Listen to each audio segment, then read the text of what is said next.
When you hear the word saint, what's the first thing that comes to mind? Today, we're going to peel back the layers on that idea. We're not looking at sainthood as some far-off, impossible thing, but as a really fascinating window into these different paths of human dedication, courage, and service.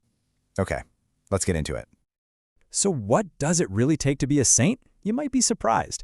The answer is often way more down to earth than you'd think. It's not always about these huge mystical visions, but more about a consistent way of living, day in and day out.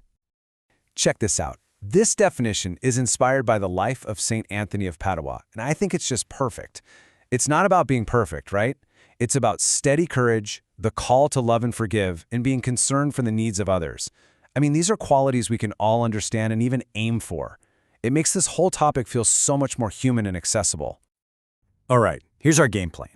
We'll touch on what makes a saint, and then we're going to explore three really distinct archetypes. The ones who gave up wealth for service, those defined by a deep inner faith, and the founders and defenders who built legacies. Then we'll wrap it all up and find that common thread. So let's jump into our first archetype. This one is all about people who made the really radical choice to leave behind a life of total privilege and comfort to follow a different path, one of service. And this is a perfect illustration. Just look at the starting point for two of the most influential saints ever. St. Francis of Assisi's dad was a rich cloth merchant. St. Dominic's parents, they were Spanish nobility. We're literally talking about the 1% of their time. For Francis, life was pretty good, until one day he has this encounter with a leper, and it just completely flips a switch. His whole perspective changed. From then on, his life was all about the poor, caring for nature and animals, and he eventually founded the Franciscan order, leaving that old life completely in the dust. St. Dominic's story is pretty similar. He got a group of preachers together who all agreed to travel barefoot and in poverty, a pretty clear rejection of his noble upbringing. He started a convent, was the first to promote the rosary as a meditative prayer, and here's a cool little detail. He and St. Francis actually met and became good friends. Makes sense, right? They were on the same wavelength. And this pattern just keeps showing up. St. Anthony of Padua, who we mentioned at the very beginning, also came from a rich family in Portugal, and he too made that conscious choice to become a simple, humble friar. So you can see, this path of renunciation is a really powerful and recurring theme. Okay, let's shift gears to our next archetype. We're moving from those big external changes to the incredible power of an internal life of faith.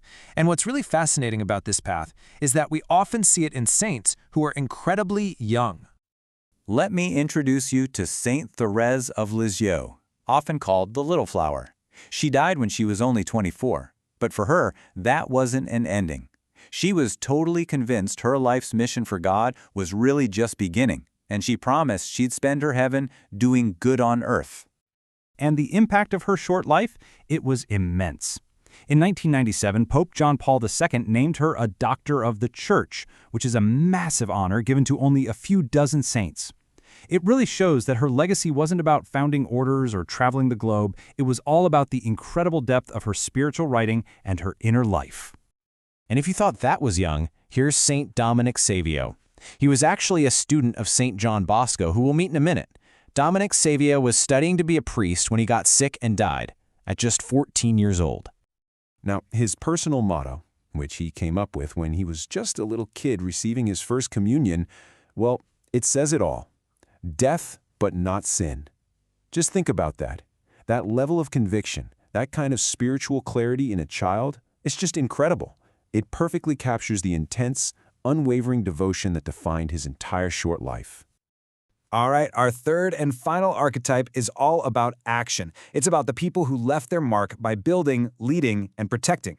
These are the founders and the defenders, saints whose legacies are defined by the concrete things they did that shaped communities and defended what they believed in. St. John Bosco is a perfect example. His whole life's mission started from a dream he had when he was only 9 years old. This dream called him to educate young people, and it all started with just one poor orphan he met in Turan. From there, he just started gathering more young apprentices, building a whole movement around their education and spiritual growth. And this quote gives you such a great insight into his whole philosophy. We do not go to Holy Communion because we are good. We go to become good. I just love that. It's so practical, so encouraging. He's basically saying that faith isn't about being perfect first, it's the very tool you use to grow and get better. Now let's talk about one of the original founders, St. Andrew. He started out as a simple fisherman, but his legacy was all about action. After Jesus' time, he traveled all over the place, Greece, what we now call Turkey, and beyond, spreading the Christian message and building new communities from the ground up. And the story of his death, man, it tells you so much about his character. He was sentenced to be crucified, but he specifically asked for an X-shaped cross. Why? He felt he wasn't worthy to die in the exact same way as Jesus. That final act of profound humility is why the X-shaped cross became his symbol.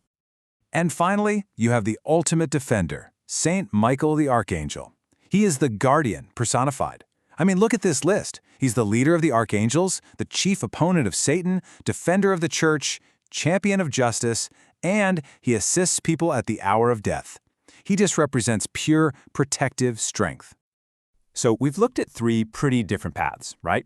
Giving up wealth, focusing on inner devotion, and building a legacy through action. So now let's tie it all together. What's the common thread here?